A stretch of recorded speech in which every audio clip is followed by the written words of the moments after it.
बाबा, एक प्रश्न है। ये जो प्रारब्ध होता है, ऐसा सुनने में आता है कि जो महत् पुरुष महाजन हैं वो लोग अपने शिष्यों का यानी तो जो प्रचार आदि हेतु कार्य करते हैं तो उनको भी कोई व्याधि या शरीर की बीमारी आती है तो वो प्रारब्ध नहीं कहे जाते, वो कहते हैं कि वो तो औरों के प्रारब्ध ले रहे हैं। तो इस विषय में थोड़ा सा बताइए कि प्रारब्ध कब तक रहता है। बोलें आपने बोलें। इसमें क्या है, हम तो जब किसी महापुरुष के लिए वाणी बोलेंगे हम तो ये नहीं कह सकते ना उनका प्रारब्ध, उनको हमको सम्मान देना ही पड़ेगा।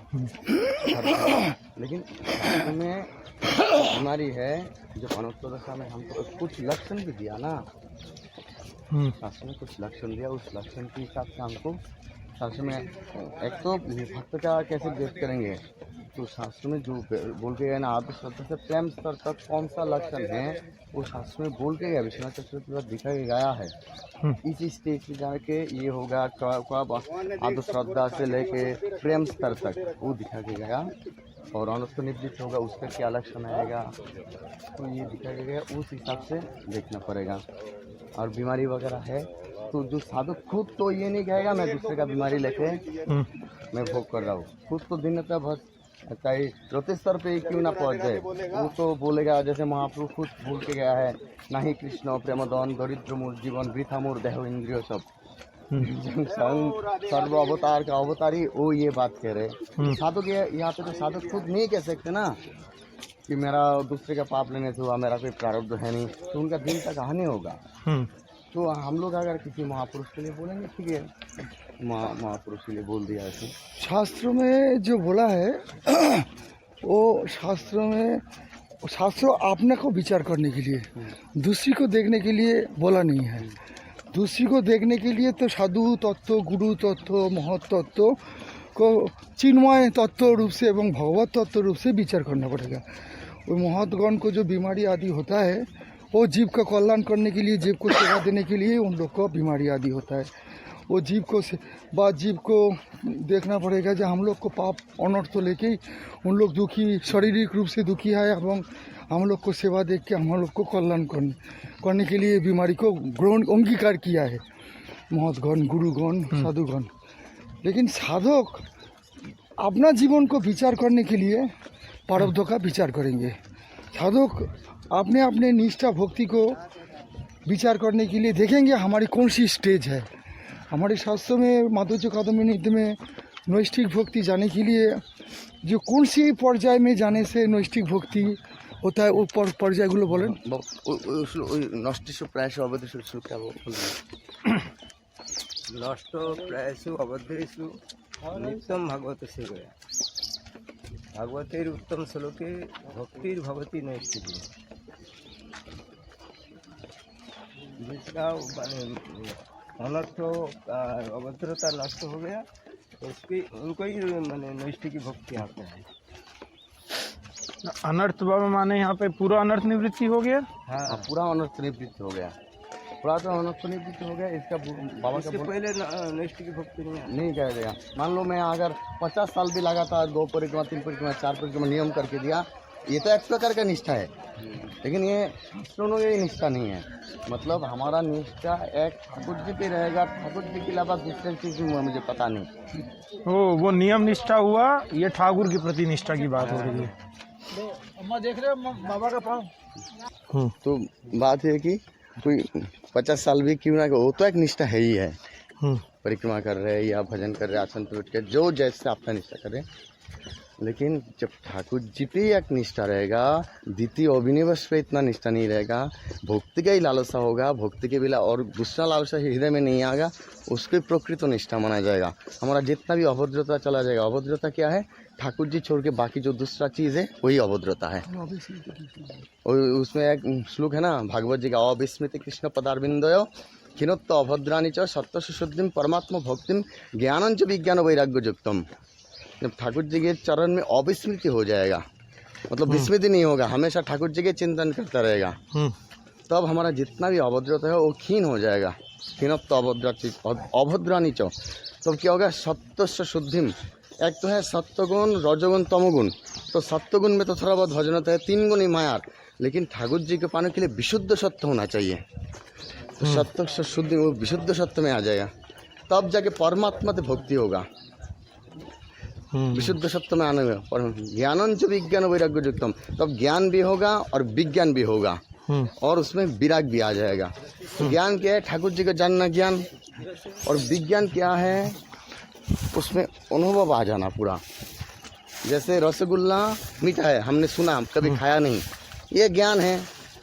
और रसगुल्ला मुंह में, जीभ में डाल दिया, ये पूरा प्रैक्टिकली आ गया, ये विज्ञान है। तो ठाकुर जी का भक्ति हमने सुना है, इतना शास्त्र में मतलब भूरी भूरी इसका महिमा करके गया। ठाकुर जी का भजन पे देहोदोही के सब विस्मृति हो जाता है, लेकिन क्या होगा? उस प्रैक्टिकल में आ जाएगा, अनुभव में आ जाएगा, वही विज्ञान है। तो ये जब ठाकुर जी हृदय में बैठ जाएगा, ठाकुर जी के प्रति अनुराग हो जाएगा, हाँ, तो जगत के प्रति ऑटोमेटिकली विराग आ जाएगा। जगत अच्छा नहीं लगेगा, सिर्फ ठाकुर जी का भक्ति, ठाकुर जी का नाम, ठाकुर जी का चिंतन, यही सब अच्छा लगेगा। तो और बाकी सब अच्छा नहीं लगेगा, मतलब ये प्रकृत विराग आ जाएगा। इसको निष्ठा कहा गया।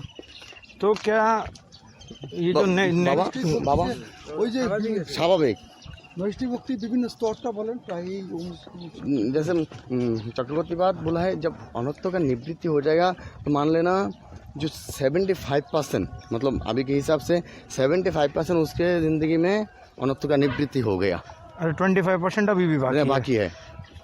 ऐसे क्रम जब प्रेम स्तर में जाएगा, जैसे कूट बीज आदि सब, पूरा जो बीज है ना, जिसमें सब अंकुर उद्गम वगैरह होने के चांस, जैसे एक कोई बीज है, उसको गर्म पानी में उबाल लिया तो क्या होगा? और अंकुर उद्गम नहीं होगा। वैसे जब प्रेम आ जाएगा हृदय में तो मान लीजिए सब बीज सिद्ध हो गया। तो इस बीज से और दूसरा कोई वासना रूप अंकुर उद्गम नहीं होगा। वासना का अंकुर उद्गम वहाँ पे नहीं होगा। यहाँ पे सिर्फ भक्ति का लता ही वहाँ पे खिलेगा और कुछ नहीं। तो ये जो लक्षण बताए गए हैं उसमें जो ठाकुर जी के साक्षात दर्शन होते हैं वो तो प्रेम की स्थिति पे पहुंच के ही होते हैं रति के बाद, या पहले भी हो सकते हैं? पहले हो सकता है ना। तो बहुत साधकों के जीवन में वैसा हुआ। तो मुचुकुंद राजा के हुआ, ध्रुव महाराज का हुआ, ध्रुव महाराज के फिर युद्ध करके दिखाया। तो मतलब ये अगर कोई कहे कि किसी साधक को भगवत साक्षात्कार हो गया है तो उसका प्रारब्ध खत्म हो गया, तो वो ठीक समझे नहीं हम। देखो शास्त्र में बोला गया पंचम पुरुषत्व कृष्ण प्रेम है। अगर कृष्ण पुरुषत्व होता तो दुर्योधन आदि ठाकुर जी का दर्शन किया, जरासंध आदि युद्ध किया ठाकुर जी के संग, चाणूर आलिंगन तक हो गया, मतलब मल्ल युद्ध में, तो उसका महिमा नहीं दिखाया। तो महिमा क्या है? भक्ति का ही महिमा। पंचम पुरुषत्व कृष्ण प्रेम। ठाकुर बोला आमार माधुर्य नित्य नव नव है, स्व प्रेम अनुरूप भक्त आस्वाद है। जिसका जितना प्रेम है वो ठाकुर जी को इतना ही आस्वादन कर पाएगा, क्योंकि ठाकुर जी का जो माधुर्य अनंत है। जैसे उसमें दिखाया ना, गोपियाँ ठाकुर जी के दर्शन करके जितना आनंद पाता है, ठाकुर जी गोपियों को दर्शन करके उससे दुगने आनंद मिलता है। फिर ठाकुर जी का दुगना आनंद मिलता है, ठाकुर जी हृदय में आनंद हुआ, वो देख के गोपियाँ और 4 गुना आनंद मिल गया। बोले परस्पर सुख तृष्णा नहीं, सुख भार निरंतर। तो एक दूसरे का कोई ससुख वासना नहीं, ठाकुर जी को सुख प्रदान करके उनका वासना है, लेकिन फिर भी सुख निरंतर बढ़ रहा है। तो वहाँ पे आत्मेंद्रिय पृथ्वीवांछा बिल्कुल नहीं है। तो फिर ये जो बोला जाता है प्रारब्ध हमको अपने लिए जानना है, तो जो हमारे सिद्ध बाबा जंगल में चले गए सूर्यकुंड के, उनको जो कैंसर हुआ तो वहाँ पर वो प्रारब्ध नहीं कहा जाएगा क्योंकि उनको दया विनिवेश नहीं रहा था। प्रारब्ध कहो और नहीं कहो उससे कोई मतलब नहीं। प्रारब्ध तो देखो, मुचकुंद राजा को ठाकुर जी साक्षात दर्शन दिया था, तो फिर ठाकुर जी दर्शन देने के बाद देवता के लिए युद्ध किया था, ठाकुर जी को दर्शन भी दिया था। ठाकुर जी दर्शन देने के बाद बोला तुमको और एक जन्म लेना पड़ेगा, ब्राह्मण जन्म। तुमको जो इस जन्म में जो तुम पाप कर्म किया है, राजा हो व असुर मरण क्रिया आदि के लिए जो पाप कर्म हुआ, उस पाप कर्म को तुम्हारी एक जन्म फिर भोगना पड़ेगा, भजन करके उसको काटना पड़ेगा, तो फिर उनको जन्म लेना पड़ेगा।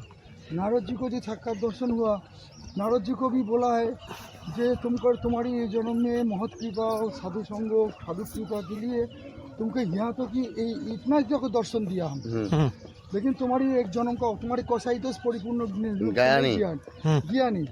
तो इसलिए उनको फिर एक जन्म लेना पड़ेगा। अच्छा, भरत महाराज साक्षात ऋषभ देव का पुत्र है। ऋषभ देव तो साक्षात भगवान का ही अवतार है। फिर उन्होंने भजन करके 3 जन्म दिखाया। तो उन लोग सामान्य हरिण का प्रति आसक्ति के लिए उनको फिर जन्म लेके हरिण जन्म लिया, फिर जड़ भरत हुआ, जड़ भरत होके फिर उनको फिर प्रेम प्राप्ति हुआ। और ध्रुव महाराज भी तपस्या किया है। तपस्या करने के बाद ठाकुर जी को साक्षात दर्शन हुआ। साक्षात दर्शन होने के बाद फिर उनको जखो आदि, उनको बड़े भाई के लिए जखो आदि से जो हत्याकांड किया था, हत्या करने के बाद मनु आदि महाजनगण उनको दर्शन दिया। उनको सत्संग हुआ। सत्संग होने के बाद फिर उनको मतलब भजन करना पड़ा। तो ऐसी जगन्नाथी माधव दास बाबा को दिखाता है ठाकुर जी। जगन्नाथी माधव दास बाबा जगन्नाथ जी से खेलते थे। साक्षात जगन्नाथ जी से मतलब जगन्नाथ जी से खेलते थे। काठाल चोरी करने के लिए गया, भक्तमाल में घटना दिखाया। फिर बाद में उनको जब बीमारी आया, भगवान खुद उनको अपने सेवा करने आया। सेवा करने आने के बाद जगन्नाथी माधव दास बाबा प्रभु को बोला है, प्रभु तुम तो हमारी बीमारी ठीक कर सकता है, तुम क्यों सेवा करने के लिए आ गया। तो उन्होंने बोला है, ठाकुर जी ने बोला है, जो तुम्हारी ये प्रारब्ध अगर नष्ट नहीं होगा तो फिर प्रारब्ध भोग करने के लिए जन्म लगेगा।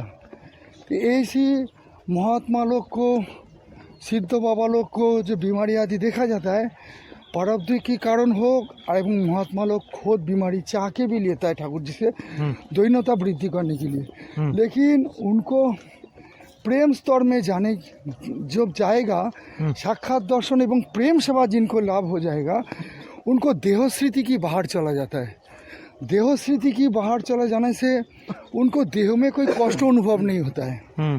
तो यही प्रेम का लक्षण है। उनको बीमारी आदि देखा जाता है भोग, तो भोग उनको भक्ति निष्ठा की, भजन निष्ठा की, जैसी व्रत निष्ठा, धाम निष्ठा, नाम निष्ठा, वैराग्य निष्ठा, कुछ नष्ट नहीं होता है। तो भक्ति साक्षात भगवान है, उनको भक्ति आचरण जो होता है उनको प्राण होता है। तो इसलिए हमारे सिद्ध जगन्नाथ दास बाबा को जीवन में देखा गया 146 साल उम्र हो गया था। उन्होंने सारा जीवन उनको दंडवती नियम, निर्जला व्रत नियम सब करके गया एवं उनको शरीर भी चिन्मयत्व प्राप्ति हो गया था।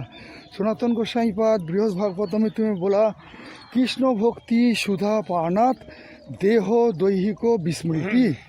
तो अभी तेषांग भौतिक देहोपि सच्चिदानंद रूपता। तो साधक जो भजन करता है, भजन करते करते सच्चिदानंद रूपता हो जाता है। जैसे एक लोहा को अग्नि में डाल दिया, पहले जब अग्नि में डालोगे तब लाल नहीं होता है, धीरे धीरे धीरे धीरे धीरे धीरे लाल होता है। लाल होकर अग्नित्व प्राप्ति हो जाता है, पूरा अग्नि का कलर हो जाता है। ऐसे साधक जो भजन करता है, हरिनाम करता है, नियम निष्ठा करता है, भक्ति नियम करता है, भक्ति वस्तु भगवान स्वयं, साक्षात भक्ति साक्षात भगवान ही है।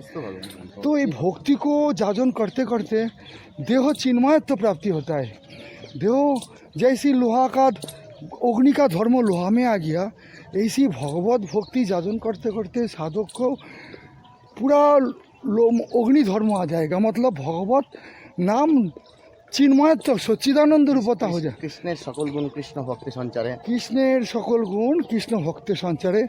तो उन लोग को अगर प्रारब्ध भी कुछ भी रह जाए, वो प्रारब्ध शरीर में क्रियाशील नहीं होता है। और पद्मावली में रूप गोस्वामी पाद नामाष्टक में बोला है, नाम स्फुरने बिना भोग ही प्रारब्ध नष्ट हो जाता है।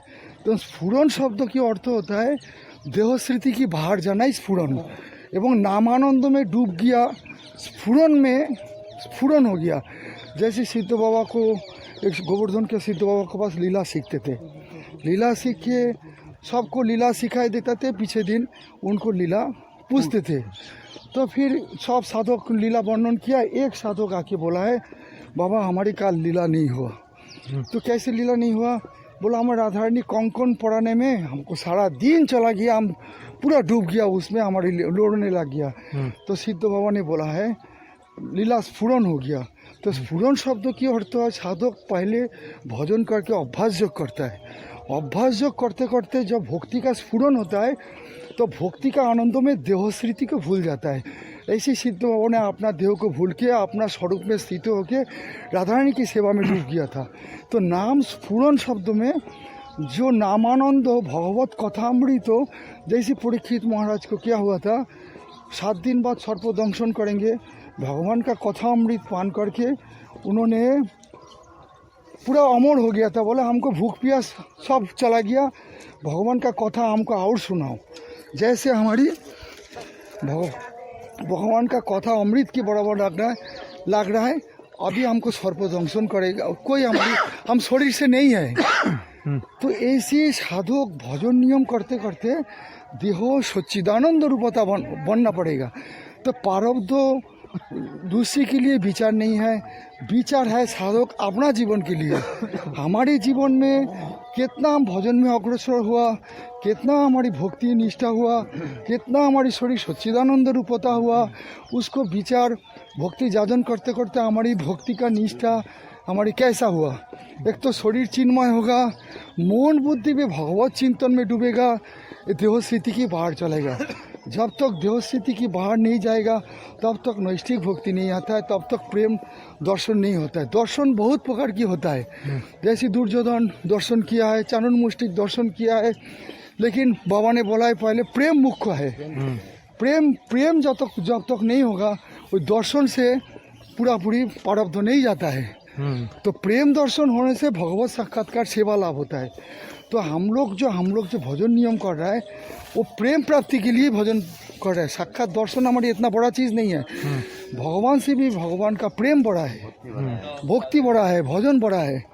तो इसलिए हम लोग जो भजन नियम कर रहे हैं, भजन नियम करते करते हमारी प्रेम की तरफ, नैष्ठिक भक्ति की तरफ हम जाएंगे। जैसे हमारी रनबाड़ी की सिद्ध बाबा भक्ति जाजन करते करते उनको विरह में शरीर में आग लग गया। तो शरीर में आग, एक मनुष्य का मैचिस का काठी दो ऊहा करके जला जंतना भोग करता है। और 3 दिन से राधा रानी का विरह में शरीर में पूरा आग जल रहा है। उनका देहो दोही को विस्मृति, सनातन गोस्वामी पाद जो बोला था, देहो दोही को विस्मृति, उनको हरिनाम उच्चारण हो रहा है, जला अग्नि का जला जंतना कष्ट कुछ जल रहे और नाम कर रहे, उनको स्पर्श ही नहीं कर रहा है। तो ये है प्रेम प्राप्ति के लक्षण। जैसे सूर्यकुंड की सिद्ध बाबा को कैंसर हुआ था, कैंसर होने के कारण उन लोग कोई डॉक्टर चिकित्सा दवाई के पास नहीं गया, परिपूर्ण शरणागति भगवान की तरफ है। उन्होंने हाड़ आदे बोल के शरीर छोड़ने के लिए तैयार हो गया, जंगल में चला गया। हमारी गोवर्धन सिद्ध बाबा क्या दिखाया, उन्हें 7 दिन मानसी गंगा के नीचे चला गया, 7 दिन बाद विश्वनाथ चक्रवर्ती बाद का ग्रंथ उठा के लेके आ गया।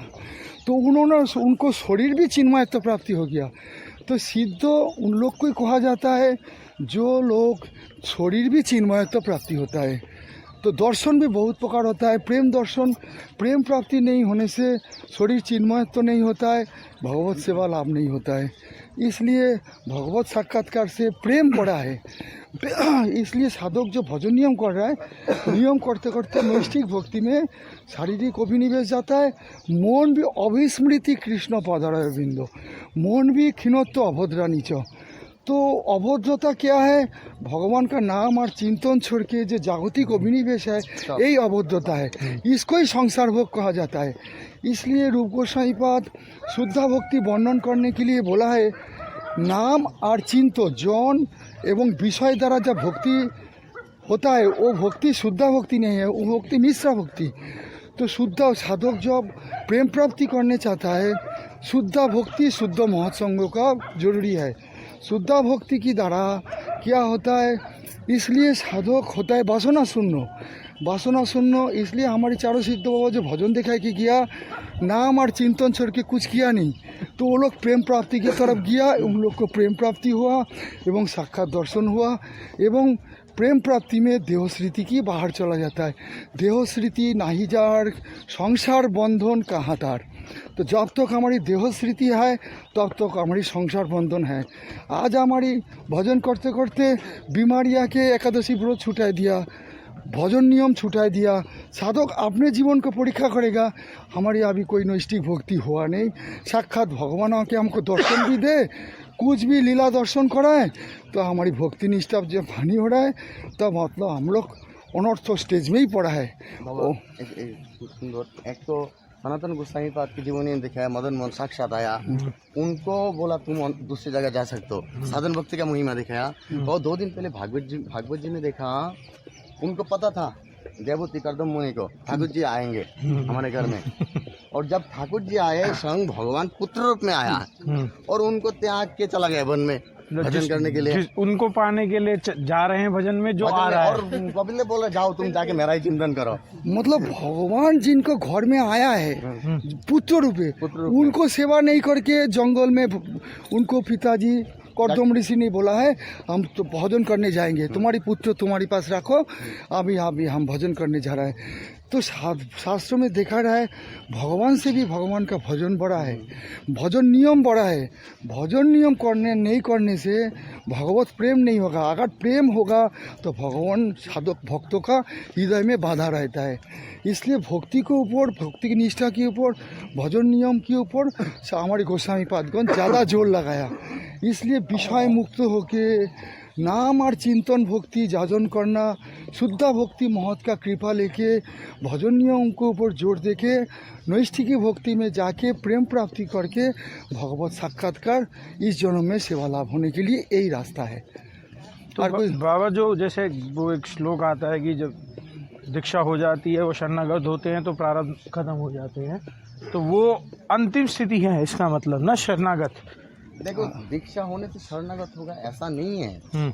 जैसे बोला ना दीक्षा काले भक्त करे आत्मसमर्पण, সেই কালে কৃষ্ণ তারে করে আত্মসম, সেই দেহ তাহার করে চিদাनंदमय, अप्राकृत देह श्री कृष्ण चरण भजय। अब हम सब तो यहाँ पे दीक्षा ले लिया तो हमारा शरीर क्या चिदानंदमय हुआ या हम लोग आत्मसमर्पण कर पाए? ना, हमारे काम क्रोध चला गया। दीक्षा लेने के बाद हमारे तो काम क्रोध लोभ सब भरा पड़ा है। तो शुरुआत है इसमें भक्ति का। ये कबीरदास गोस्वामी बात जो बोला ये वाणी भी तो गलत नहीं है, क्योंकि कोई ऐसा है जो रोटी स्तर से आके यहाँ पे आके सीधा दीक्षा लेते हैं, तब जाके उनका संग प्रेम उदय हो जाता है, तब उनका चिन्ह तो आ जाता है। तो सर्वोच्च ही कहेंगे, अगर सर्वोच्च ना कहा तो फिर उन्होंने कम कहा तो फिर सर्वोच्च का क्या होगा? तो इसलिए हमारी जो भक्ति का जो महिमा वर्णन करता है, एक कृष्ण नामे करे जत पाप हरे, जीवेर साध्य नाई तत पाप करे। तो फिर हमारी जो एक सब रोटी स्तर का लक्षण का बोला है, एक जे एक बार राधा कुंडे करे स्नान तारे करे राधा सम प्रेम दान। तो हमारी तो रोजाना 3 बार राधा कुंड स्नान कर रहा है, तो हमारी तो प्रेम तो राधा सम होना चाहिए। काम क्रोध क्यों हमारी परेशानी कर रहा है? तो फिर वही जो प्रेम हो रहा है हमारी जन्म जन्म का पाप एवं अनर्थ से युद्ध लड़ रहा है। युद्ध लड़ते लड़ते लड़ते जब अनर्थ मुक्त हो जाएगा, नैष्ठिक भक्ति में जाएंगे, तब जाके हमको प्रेम मिलेगा एवं साक्षात दर्शन, प्रेम दर्शन जो होता है उसमें भगवत साक्षात सेवा लाभ होता है। तो इसलिए प्रेम प्राप्ति के लिए शुद्ध भक्ति, शुद्ध भक्तों का जब तक आश्रय नहीं होगा तब तक वासना शून्य नहीं होगा, और वासना शून्य नहीं होगा तो एकांत भक्ति उत्तम भक्ति जाजन नहीं होगा। एकांत भक्ति उत्तम भक्ति नहीं जाजन होगा तो नैष्ठिक भक्ति में जाके प्रेम प्राप्ति नहीं होगा। इसलिए हमारे सिद्ध बाबा लोग संपूर्ण विषय मुक्त होके चरम भजन नियम के ऊपर जोर देके संपूर्ण केवल नाम और चिंतन भक्ति में जोर दिया एवं प्रेम प्राप्ति के लक्षण के ऊपर भगवान से भी भगवान का प्रेम बढ़ा है। सनातन गोस्वामी पाद भी वही दिखाया, जब मदन मोहन जी उनको सेवा लेने आया है, बोला हम तुम्हारी सेवा हम कर नहीं पाएंगे। तो फिर क्या है, सब मदन मोहन जी को उपेक्षा कर रहा है। क्यों कर रहा है? जगत को शिक्षा देने चाहता है जो भगवान से भी भगवान का भजन नियम बड़ा है। रघुनाथ दास गोस्वामी पाद क्या दिखाया, रघुनाथेर नियम जन पाषाणेर रेखा, उन्होंने चरम नियम भक्ति दिखाई के किया। हमारे सिद्ध जगन्नाथ दास बाबा, हमारे जो सिद्ध बाबा हुआ सब चरम भजन नियम भक्ति के ऊपर जोर दिया। नियम जन पाषाण, रघुनाथेर नियम जन पाषाणेर रेखा क्यों बोला? पाषाण का बोलने का तात्पर्य पाषाण में कोई दाग काटने से मिथ्या नहीं बोला है, ये भी कभी हो सकता है वो मिट जाए, लेकिन जो रघुनाथ का नियम है ना वो कभी नहीं मिटेगा। इसलिए हमारी आचार्यगण सब हरिदास ठाकुर दिखाया 3 लक्ष हरिनाम, संख्या वृद्ध हो गया, असमर्थ हो गया, फिर भी संख्या नहीं छोड़ रहा है। महाप्रभु बोला तुम वृद्ध हो गया, सिद्ध हो गया, तुम्हारी संख्या रखने की क्या जरूरी है। বৃদ্ধ হ্যাঁ। বৃদ্ধ হইয়াছ এবে সংখ্যা অল্প করো, সিদ্ধ দেহ সাধনে আগ্রহ কেন ধরো। तो फिर हमारी आचार्यगण नियम संख्या पूर्वक नाम ও গান ও নাতিভি काला बसानीकृत निद्रा आहार विहार विजित चातंत दीन चजौ। तो हमारी गोस्वामीगण का भक्ति जो लाइन दिखा रहे, भक्ति नियम के ऊपर बहुत जोर दे रहा है। तो हमारे सिद्ध बाबा लोग भक्ति विषय मुक्त होके चरम भजन नियम कराना के ऊपर ही जोर देते थे एवं विषय शून्य भक्ति एवं चरम भक्ति जाजन करा के प्रेम प्राप्ति के ऊपर जोर देता था। तो यही हमारी गौड़ीय संप्रदाय की आदर्श एवं प्रेम प्राप्ति एवं जिस प्रेम प्राप्ति से भगवत सेवा लाभ होता है। इसलिए जो दर्शन बहुत प्रकार होता है, वो दर्शन से संपूर्ण रूप से भगवत सेवा लाभ नहीं होता है। जैसे ध्रुव महाराज जी दिखाया, मुचकुंद राजा को दिखाया, चाणूर मुष्टिक को देखा, दुर्योधन को दिखाया, वो भी प्रेम है। भगवान साक्षात्कार साधारण होता नहीं, चाणूर मुष्टिक और दुर्योधन में प्रेम नहीं है, प्रेम नहीं है, शत्रु भाव से वो अनुकूल भक्ति कृष्ण अनुष्ठान भक्ति उत्तम, ये सब प्रतिकूल में है। और ध्रुव महाराज उन लोग सब अनुकूल में है, लेकिन जो परिपूर्ण कृष्ण प्राप्ति जो यही प्रेम होते हैं वो परिपूर्ण प्रेम नहीं है, वो भी उन लोग का भी प्रेम ही है। जैसे काल भैरव बाबा ने बताया ना, जब हम लोग साधन कर रहे हैं श्रद्धा से प्रेम शुरू होता है, लेकिन वो जाके जो हमारा प्रेम स्तर बताएगा शास्त्र में उसको परिपूर्ण प्रेम। अच्छा, उसमें भी प्रेम जो गाढ़ा होगा वहाँ पे स्नेह मान प्रणय राग अनुराग भाव महाभाव दशा तक वो जो प्रेम होने के बाद यह समाप्त ऐसा नहीं, प्रेम फिर गाढ़ा होगा, मतलब गाढ़ा होगा होने के बाद उसका अलग अलग नाम होगा। मगर ध्येय में जब तक हम हैं वो प्रेम स्थिति तक ही पहुंच पाएगा। हाँ, उसके बाद आएगा आगे। उसके बाद उस राज्य में तो इसलिए हम लोग जो भजन कर रहा है वो भजन रोज नाम कर प्रारब्ध का नष्ट कर रहा है, भगवान के लिए कष्ट कर रहा है, भजन के लिए नियम कर रहा है, भक्ति के लिए भगवान के लिए जो भजन नियम बना रहे हैं। हमारे कभी भक्ति नियम जा रहा है, कभी भक्ति नियम टूट रहा है, जन्म जन्म का पोटला खोलता है। सो पोटला हमको आके भक्ति नियम का नष्ट कर देता है। लेकिन साधक ऐसी करके करके जन्म जन्म का प्रारब्ध जब नष्ट हो जाएगा तब एकनिष्ठ भक्ति आएगा, भजन नियम कभी टूटेगा नहीं। तो भगवान नाम चिंतन में डूबेगा, देहस्मृति की बाहर जाएगा एवं शरीर चिन्मयत्व होगा एवं देहस्मृति की बाहर तो जाएगा ही। सिद्ध बाबा जैसी नाम करते थे, उनको आसपास गोकुल वृक्ष भी नाममय हो गया था। गोरकिशोर बाबा को लैट्रिन में बैठ के नाम कर रहा है, ईटा भी नाम कर रहा है। तो फिर हम लोग जो नाम कर रहा है, हमारी काम क्रोधी, हमारी शरीर तो चिन्मय नहीं हो रहा है, काम क्रोध भी नहीं जा रहा है। तो इसलिए हमारी भक्ति का निष्ठा बहुत आगे बढ़ाना पड़ेगा, नियम पूर्वक भजन करके जन्म जन्म का पाप नष्ट करके। जैसा मंतगतम पापं जनानां पुण्य कर्मणां ते द्वंद्वमोह निर्मुक्ता भजन्ते मां धीरव्रता। धीरव्रता भक्ति करने के बाद प्रेम प्राप्ति। जय जय श्री राधे श्याम।